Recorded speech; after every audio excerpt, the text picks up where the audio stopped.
Un sentiment tangible de terreur a envahi la salle de contrôle.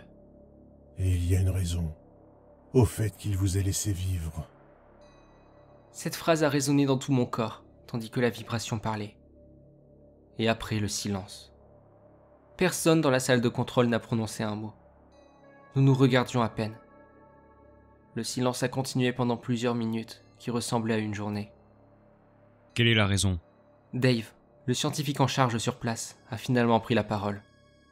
Dans l'interminable liste de façons de réagir, il a choisi un ton sérieux et sombre, ce qui renforçait notre inquiétude. Si vous accordez de l'importance à vos vies, si vous accordez de l'importance à toutes les choses qui vivent sur votre planète, n'utilisez plus jamais cette forme de communication.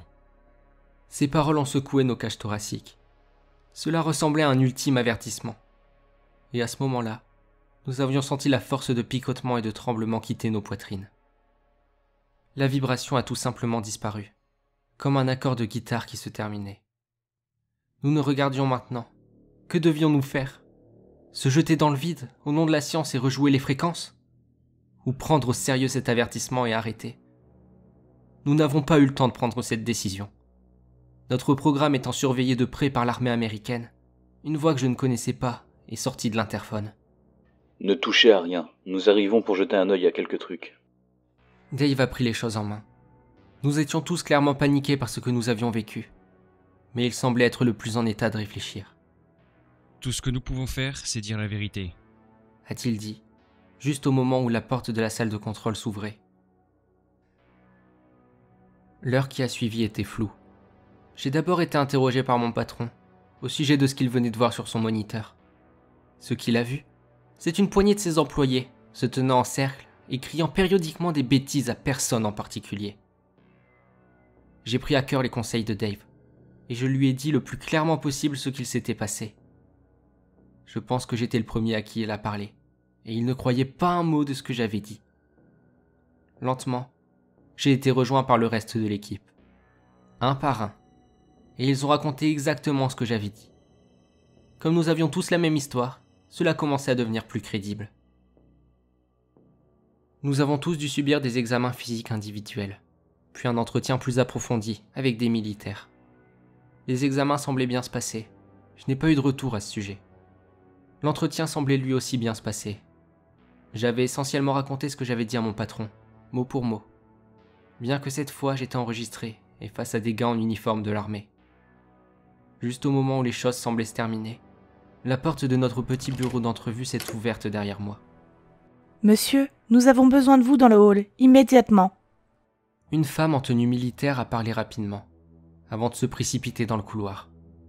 Je me retournai vers l'homme qui m'interviewait, il y a de cela quelques secondes, mais il était déjà à mi-chemin de la porte avant que je ne puisse dire quoi que ce soit. J'étais assis ici depuis déjà plusieurs minutes. J'ai eu le temps de réfléchir. Étais-je fou si je croyais ce que m'avait dit cette voix qui résonnait en moi? Tout ce qu'elle avait dit me paraissait impossible, même si sa présence prouvait le contraire. Même si j'avais pu juste ressentir tout ce qu'elle me disait. J'avais pu ressentir son excitation lors de notre premier contact. J'avais pu ressentir son désespoir lorsqu'elle nous a dit de ne plus jamais la recontacter.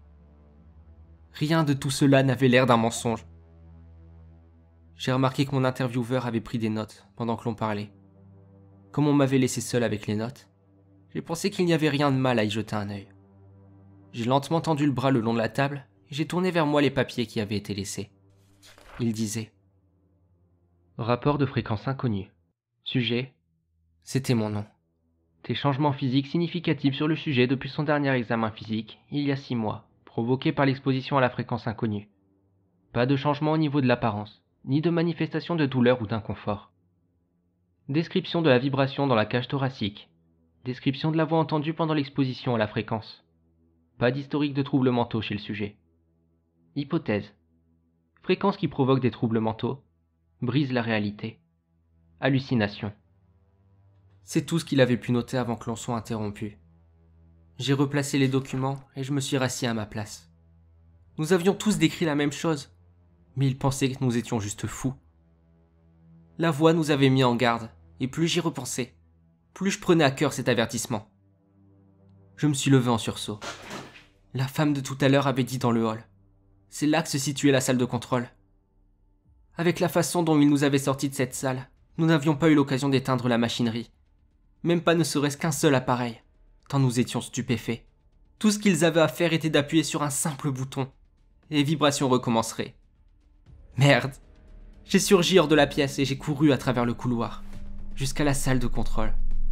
Tous les officiers militaires et quelques scientifiques se trouvaient là, incrédules. Je n'avais même pas entendu les vibrations, mais je pouvais entendre la voix de l'autre côté. Et maintenant, ils pouvaient aussi. Je venais de vous dire de ne plus jamais utiliser cette machine. Les paroles flashaient à travers ma poitrine. Quelques-uns des hommes âgés dans la salle se recroquevillaient de douleur. Une seconde, je dois vérifier quelque chose. A-t-il dit, avec colère. Vous auriez pu vous en tirer en l'utilisant qu'une fois. Cette deuxième fois est de trop. Sa phrase se terminait par un sentiment de peur qui s'instaurait dans la salle. Il vous a entendu. Il écoute en ce moment même. Et il arrive.